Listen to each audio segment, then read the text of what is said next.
여러분 반갑습니다. 한 주 동안 잘 보내셨습니까?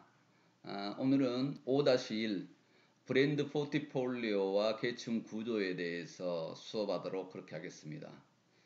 그전에도 이야기했습니다만은 유튜브에서도 모바일로 볼 수 있습니다. 유튜브에서 김정록 교수 검색을 하면 제 모습이 마이크를 들고 있는 들고 말하는 어, 모습이 제 유튜브 내용입니다. 그래서 거기에서 여러분 과목을 검색을 하면 제 강의를 들을 수 있습니다. 오늘 학습 목표는요, 브랜드 포트폴리오, 브랜드 계층 구조, 그리고 브랜드 전략에 대해서 이야기하도록 그렇게 하겠습니다. 전략적 브랜드 포트폴리오를 설계해 보고요. 브랜드 수명 주기에 따른 브랜드 재활성화 필요성, 또 과정에 대한 이해, 이런 내용을 이야기하도록 그렇게 하겠습니다. 그리고 브랜드 포트폴리오를 진단해 보고 전략 수립 과정에 대한 이해 및 활용에 대해서 이야기하도록 그렇게 하겠습니다. 브랜드 전략적 체계 관리의 중요성 및 조직 성장과 기업 성장에 따른 브랜드 경영 관리 능력 배양하는데 이번 강좌의 학습 목표가 있습니다. 브랜드 포트폴리오 전략인데요. 지금 브랜드 포트폴리오란 기업이 관리하는 모든 브랜드 그 자체를 의미합니다. 그래서 제품을 규정하는 역할을 하고 말 그대로 포트폴리오 역할을 합니다. 그리고 브랜드 적용 범위를 볼 수가 있고 포트폴리오 그래픽을 볼 수가 있습니다. 이런 것들을 모아서 브랜드 포트폴리오 전략을 짜면 되겠죠. 그래서 한눈으로 볼 수 있는 브랜드의 모습을 한마디로 그려본다는 것이죠. 기업이 관리하는 모든 브랜드 그 자체를 브랜드 포트폴리오라고 한다, 이렇게 생각하면 되겠습니다. 여기서 사례를 들었는데요. 지금 브랜드 포트폴리오 구조는 브랜드 포트폴리오 법칙을 설명해 주는 방법이다 그랬는데, 여기에서 지금 나이키에 대해서 브랜드 포트폴리오를 그려봤습니다. 나이키는 그냥 나이키 타운으로 평상 생활하면서 입을 수 있는 그런 스포츠 룩의 패션을 만들었는가 하면, 또 골프로 한정지어서 나이키 골프라는 걸 만들어서 여기서 패션부터 시작해서 다양하게 패션에 관련된 용품을 만들어냅니다. 그래서 지금 골프는 타이거 우즈를 모델로 삼아서 중요한 조력자로 하죠. 한참 타이거 우즈가 골프스타로 뜨고 있을 때 광고 모델을 써서 나이키를 홍보합니다. 그래서 골프에 만족하지 않고 나이키는 다시 나이키 농구를 만듭니다. 그러니까 농구의 스타였던 마이클 조던을 모델로 삼아서 대단한 인기를 끄는 나이키 농구 패션을, 그리고 용품까지를 이렇게 정리해냅니다. 이런 식으로 나이키는 농구는 마이클 조던과, 그리고 골프는 타이거 우즈를 중요 조력자로 삼아서 네트워크를 확장해 갑니다. 이렇게 그림을 그려보면, 포트폴리오를 만들어 보면 한눈으로 볼 수 있는 그런 그림이 만들어진다는 것이죠. 나이키는 골프와 농구가 있는데, 스타 농구는 마이클 조던, 그리고 골프는 타이거 우즈를 중요한 조력자로 삼아서 네트워크를 확장해 갑니다. 그래서 나이키 스포츠 하나에서 골프, 농구, 뭐 나이키 가드니스 이런 식으로 해서 계속 나이키 타운웨어 이런 식으로 확장을 해 간다는 사례를 우리가 볼 수 있었습니다. 사례를 들어보면 확실히 이해가 빨라서 사례 중심의 강의가 되고 있다는 것을 여러분들한테 말씀드리고요. 또한 늘 이야기하지만 지금 비대면 광자에서 지금 했던 내용들은 오프라인 때 다시 한번 리뷰를 한다는 것을 말씀을 드립니다. 그때 지금 요약해서 시간을 짧게 강의를 하기 때문에 조금 딱딱하긴 합니다만은 시간이 많이 걸리면 여러분들이 되게 힘들어하고 그래서 시간을 짧게 하기 위해서 요약 정리하고요. 오프라인 때 다양한 사례를 들어서 또 다시 여러분들한테 이야기하도록 그렇게 하겠습니다. 브랜드 포트폴리오 전략은 기업 내 한 재무적 목표와 마케팅 예산을 전략적으로 배치하는 중요한 의미를 가진다.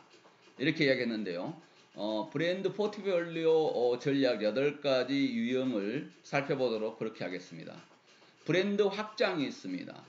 브랜드를 계속해서 모 브랜드에서 단계적으로 서브 브랜드로 확장해가는 것입니다. 아니면 공동 브랜딩을 합니다. 하나의 브랜드를 놔두고 공동 브랜딩을 한다는 것이죠. 그래서 가는 방법이 있고 리포지셔닝 하는 것이 있습니다. 다시 한번 브랜드를 새로운 모습으로 단장을 시켜보는 거죠. 아니면 합병을 하거나 아니면 선택과 집중, 가지치기를 해서 선택과 집중을 하기도 하고요. 아니면 너무 덩어리로 묶어 있는 것을 분리하기도 합니다. 아니면 오버 브랜딩을 하고요. 덮어 씌워서 조정하기도 한다.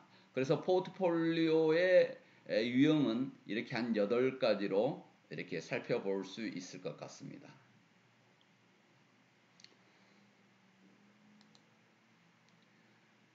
제품에 대한 브랜드 포트폴리오 전략인데요. 각 브랜드의 역할, 브랜드 간의 상호적 관계, 상호 역할을 시간의 흐름에 따라서 진단하고 관리하는 것이 중요하다 이렇게 되어 있는데요. 지금 여기는 LG 세탁기 브랜드 제품 포트폴리오를 이렇게 쭉 정리해 놨습니다. 드럼형으로 세탁기를 만들었다가 그 다음에 지금 미니 세탁기로 해서 세탁기를 빨래를 모아서 할 게 아니라 그냥 매일 빨자 이런 내용의 의미도 있었는데 독신이나 싱글족을 위해서 만들어지기도 했죠. 그 다음에 일반형이 있는가 하면 요즘은 스타일러라 그래서 옷을 달인 효과가 있고 살균 효과가 있는 이런 제품이 나오는데 급기야는 전문 세탁소에서 썼던 의류 건조기 요 내용이 가정용 의류 건조기가 나올 정도로 이렇게 시간의 흐름에 따라 이렇게 진단하고 필요성을 찾아서 브랜드를 고객의 포지셔닝에 고객의 마음속으로 자리 잡아가는데 시간에 따라서 고객이 변하고 있는 그 니즈에 맞춰가는 것을 여기서 볼 수가 있습니다. 지금 브랜드의 수명 주기와 장수 브랜드에 대해서 여기 정리해 놨는데요. 단계별로 이렇게 해놨습니다. 그래서 충성도가 높아가는 것 로열티라고 그러죠. 충성도. 그리고 여기는 브랜드 라이프 사이클을 정리해 놨습니다. 도입기, 성장기, 성숙기, 쇠퇴기. 그래서 이쪽으로 가면 도입기에서 성장 쇠퇴기로 가는 라이프 사이클을 정리해 놨고요. Y축은 충성도, 로열티를 이야기하도록 하겠습니다. 그래서 충성도가 높아져 가는 것을 봅니다. 초창기 도입기에는 브랜드의 아이덴티티를 명확하게 한다. 그리고 브랜드 인지도 향상을 위해서 노력을 해야 된다는 것이죠. 그 다음에 성장기에 들어가면 브랜드 충성도는 약간 더 올라갑니다. 올라가는데 무언가 차별적 이미지를 강화해야 되고 이제 성장해 가니까 구매 확산에 신경을 써야 되겠죠. 그러니까 완전 성숙기에는 이제 고객의 자료를 데이터베이스화 해야 됩니다. 고객이 자료 정보를 모아야 된다는 것이죠. 그리고 실질적으로 확실한 타겟을 정해서 효율적 마케팅을 해야 되겠다는 것이죠. 왜냐하면 고객의 충성도가 로열티가 어디에 있는가를 봐서 이때는 효율적인 마케팅을 진행을 해야 된다. 세태기가 됐을 때에는 보통 브랜드가 끝나기도 합니다만은 브랜드 수명 연장을 하기도 합니다. 그래서 수명 연장을 위해서 여러 가지 내용들을 바꿔서 이렇게 만들어 가죠. 변화되는 것. 예를 들어서 소나타 시리즈 같은 경우 브랜드 수명이 끝날 즈음 대비해서 다시 새로운 브랜드로 뉴 소나타, 뭐 EF 소나타 계속해서 변화를 줘가면서 수명 연장을 해왔습니다. 마찬가지로 각 기업별 브랜드들이 이런 식으로 고객의 로열티, 충성도가 높아져 가고 도입기에서 성장기, 성숙기, 세태기로 가는 과정에 브랜드 관리하는 것을 단계별 전략으로 이 자리에서 살펴봤습니다. 지금 대한민국 대표 장수 브랜드 활명수 브랜드 수명 주기를 또 다시 사례를 한번 들어봤습니다. 여러분들이 사례를 들으면서 브랜드 마케팅에 대한 것은 강의를 하는 것이 여러분 이해도가 빠르기 때문에 대다수를 사례 중심으로 이론에 다시 사례를 접목시킨 내용으로 지금 강의를 하고 있습니다. 지금 활명수는 여러분들도 알고 있는 사람이 많겠습니다만 한마디로 이야기하면 소화제죠. 소화제. 그런데 이게 엄청 오래됐습니다. 제가 어렸을 때도 이 브랜드가 있었기 때문에 115년 동안 브랜드 충성도를 유지했다. 장수 브랜드죠. 대한민국 최초 상표 등록이 부채표, 상표 등록이 최초 상표 등록이었답니다. 목숨을 살리는 물 활명수 이렇게 해가지고 부채표 활명수가 115년의 전통을 자랑하면서 이렇게 변화해 왔습니다. 처음에 초창기 활명수고요. 무슨 한약처럼 생겼죠. 그래서 계속해서 변해 왔는데 가스 활명수라고 교수님이 어렸을 때 먹어봤던 기억에는 가스 활명수가 기억이 나는데요. 이때부터 가스 활명수가 계속해서 연장해 왔습니다. 이쯤이나 됐을 때 브랜드를 제가 인지도 했던 것 같습니다. 요즘은 다시 가스 활명수에서 브랜드가 이렇게까지 변화를 줬습니다. 다음에 한번 더 보실까요?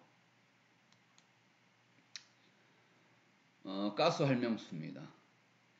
1897년 당시면 참 저도 태어나기 전입니다.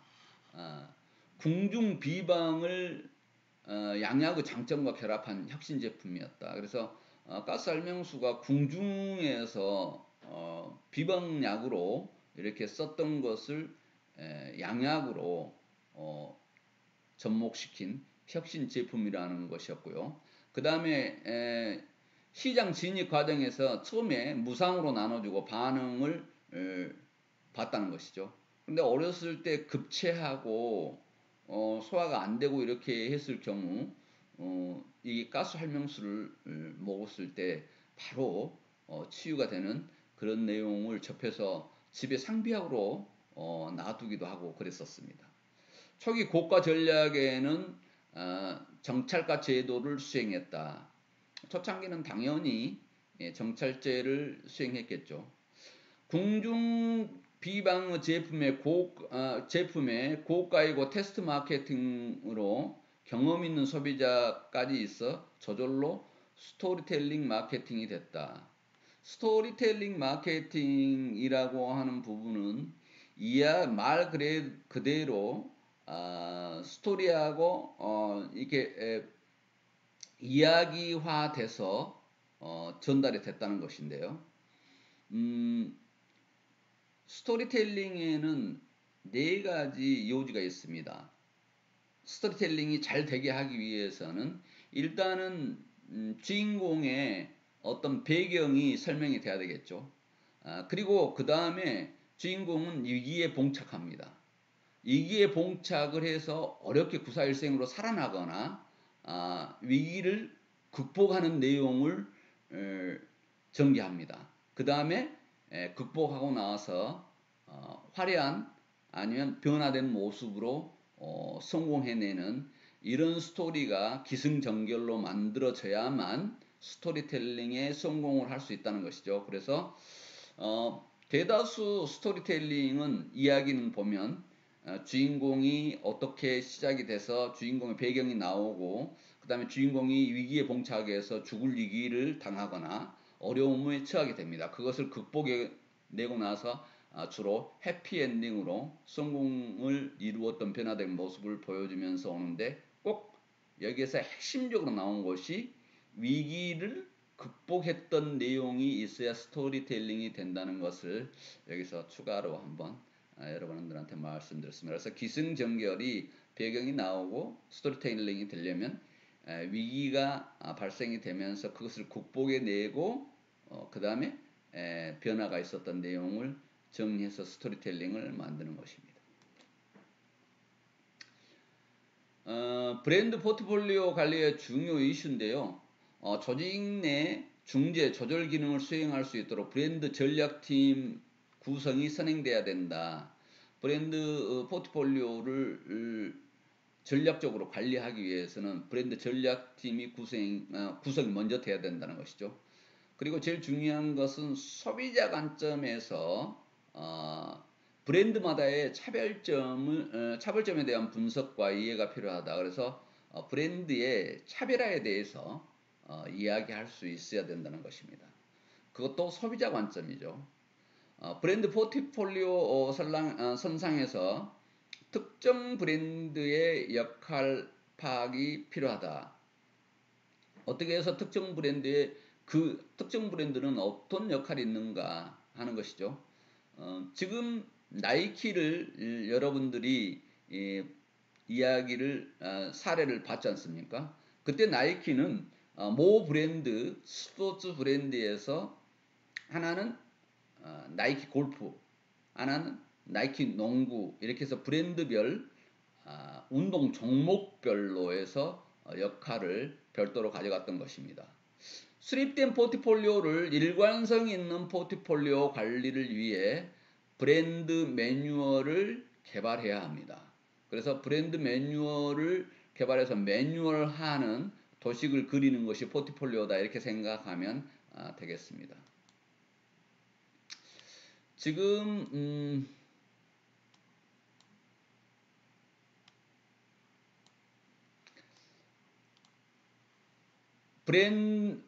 기업의 브랜딩 전략을 그래픽적으로 한눈에 볼 수 있도록 해주는 것인데요.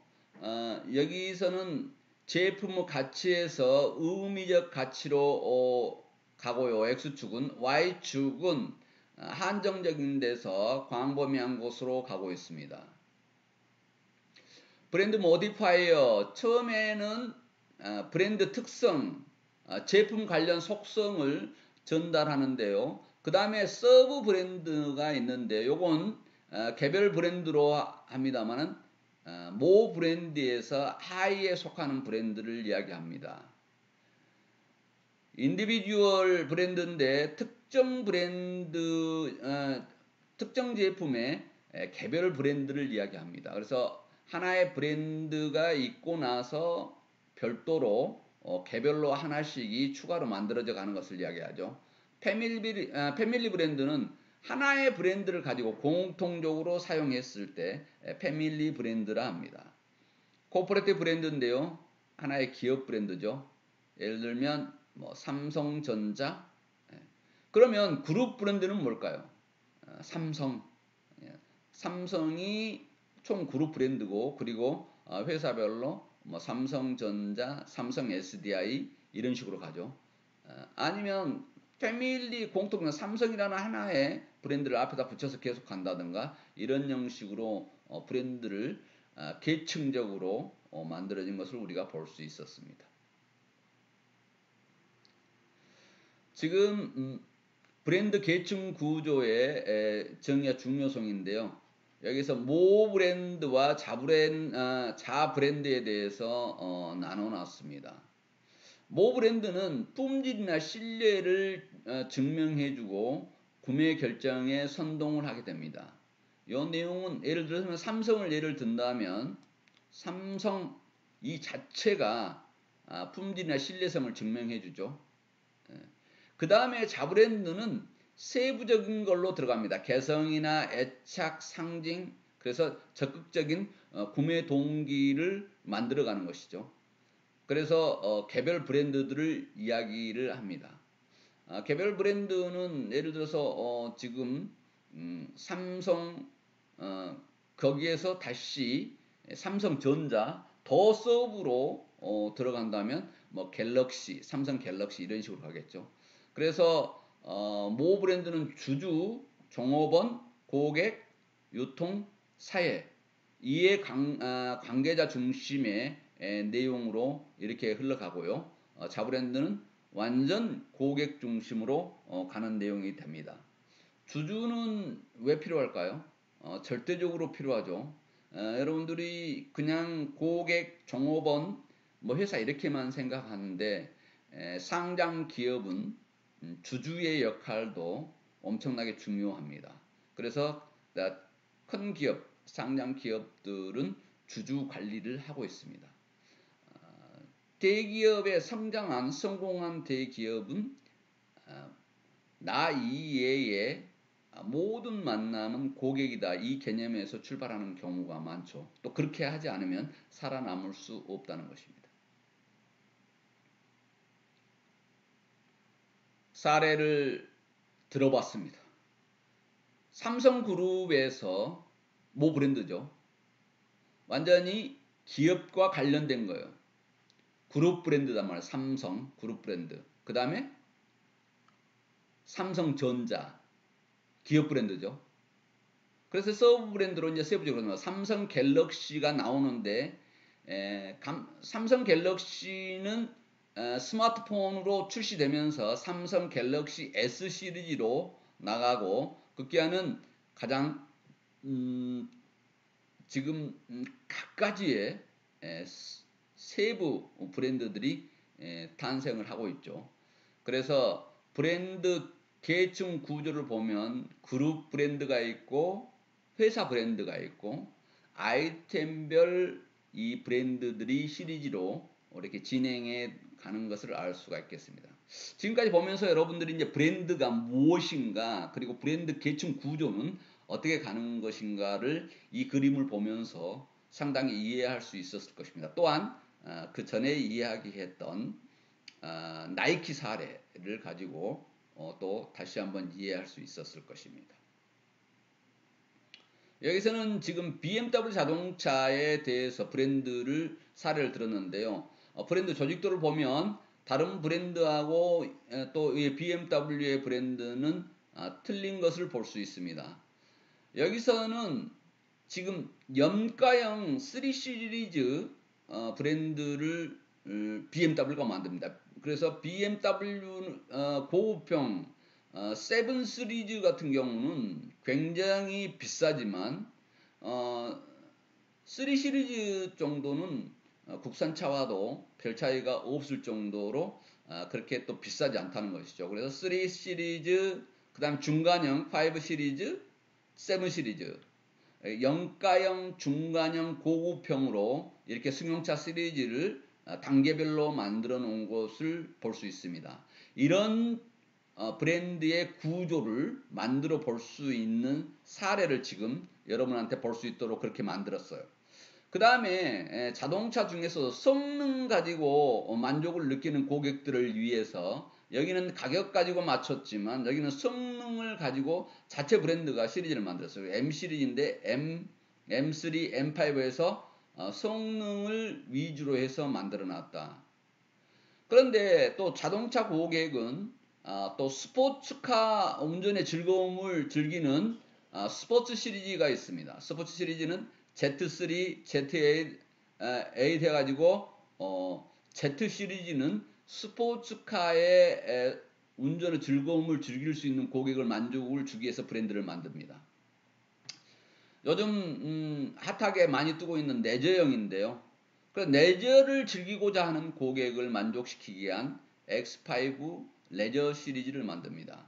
그래서 단계별 구조를 수직적으로 가지고 가기도 하지만 수평적으로 가지고 가기도 하고, 아니면 가격대별로 묶거나 성능 위주로 묶거나, 아니면 스포츠성, 레저성, 이런 정도로 해서 브랜드 각 계층 구조를 세부적으로 분리해서 모든 고객을 만족시킬 수 있는 종합 브랜드라는 이미지를 강하게 내세울 수 있는 BMW 사례를 여러분들하고 볼 수 있었습니다. 여기에서 지금 다시 단일 브랜드 전략인데요. 기업 브랜드를 부모 브랜드로 이용을 해서 단일 브랜드로 통일하는 전략인데요. 기아자동차 K 시리즈, 그러죠. K1, K2, K7까지, K9까지 이렇게 해서 K 시리즈로 간 것을 지금 단일 브랜드 전략이라는 거, 복합 브랜드 전략인데요.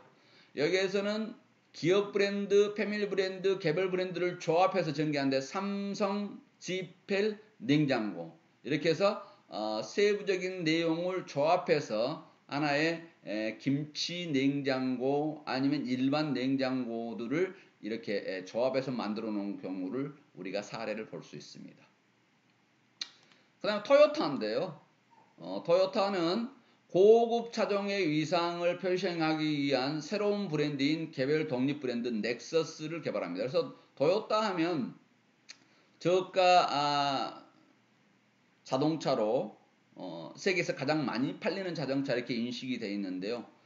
그래서 조금 고급성을 차별화 두기 위해서 토요타는 넥서스라는 브랜드를 런칭을 해서 별도로 고급 브랜드로 런칭을 해갑니다. 조금 전에 지금 그 삼성 지펠 냉장고가 나왔는데요. 여기서는 삼성 지펠 아삭에서 김치 냉장고를 별도로 하는데, 여기에 삼성이란 브랜드를 넣고 복합 브랜드 전략과 개별 전략을 병합해서 사용했던 것을 여기서 볼 수 있습니다. 브랜드 이름을 복합을 했죠. 삼성 지펠 아삭.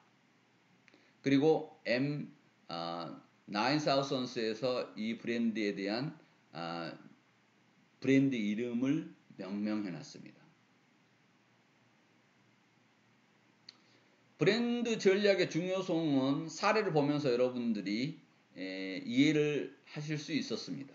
강력한 브랜드를 실현할 수 있고요. 한정된 자원을 잘 배분해서 브랜드 구축 및 관리를 하고 시장 기회를 발견하고 부적절한 운영 관리의 문제를 예방할 기본 체계를 보유한 것이 브랜드 전략의 중요성이었다. 그래서 더 이상 설명할 필요 없이 사례를 들어서 반복되게 여러분한테 설명을 했습니다. 여기는 월트 디즈니랜드인데요.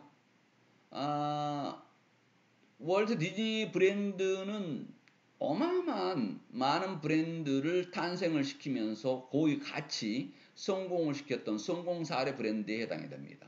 그러니까 월트 디즈니 기업 브랜드 디즈니, 터치스톤, ESPN, ABC의 마스터 브랜드, 이런 브랜드하고 다양한 제품들을 접목시켜서 브랜드 체계를 잘 운영한 사례로 여러분이 볼 수 있겠습니다. 그래서 여러분들이 지금 접해본 브랜드가 너무 많죠.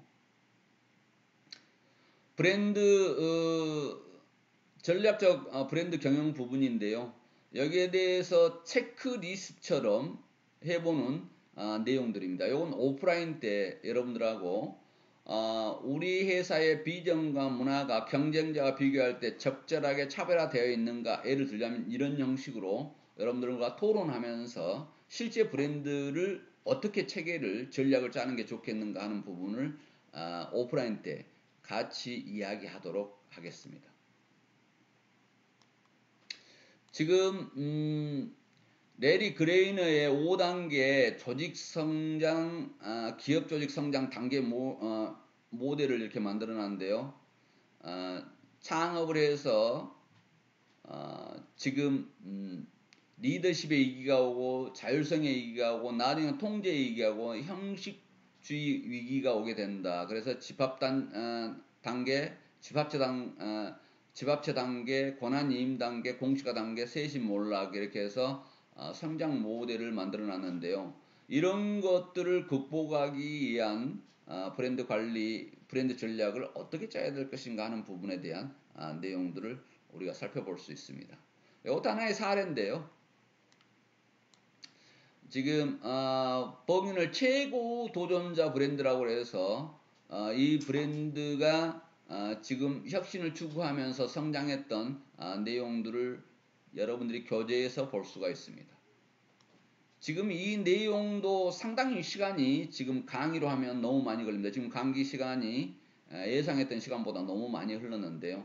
또 오프라인 때 이 내용에 대해서 성장했다는 브랜드 경영에 대해서 설명하도록 하겠습니다. 여러분이 지금 2, 30분에 맞추려고 하는데 시간이 많이 오버돼서 여러분이 되게 힘들 것 같아요. 요 오프라인 때 이 내용도 시간이 많이 걸리기 때문에 설명을 해주도록 하겠습니다. 그래서 주요 결정사항, 회사의 존재 이유는 무엇인가, 미래에 성취할 것은 무엇인가 사례를 들어서 여러분들하고 토론하면서 이야기하도록 그렇게 하겠습니다. 이것도 지금 토론 과제인데요. 여러분들과 또 토론하면서 이런 내용에 대해서 지금 디즈니 브랜드를 보면서 우리나라의 현대카드의 브랜드 체계를 한번 그려보는 내용으로 한번 토론 과제, 브랜드 전략에 대한 토론 과제를 만들어 봤습니다. 이것도 오프라인 때 여러분들하고 같이 하도록 하겠습니다. 오늘 5-1 브랜드 포트폴리오와 계층 구조에 대해서 조금 시간을 단축을 많이 시키려고 했습니다만 또 시간이 많이 됐네요. 아무튼 가능하면 요약해서 하고 시간이 많이 걸린 것은 오프라인 때 다시 설명하는 걸로 그렇게 하겠습니다. 여러분 5-1 브랜드 포트폴리오와 계층 구조 듣느라고 고생했습니다. 5-2에서 만나겠습니다. 건강하세요.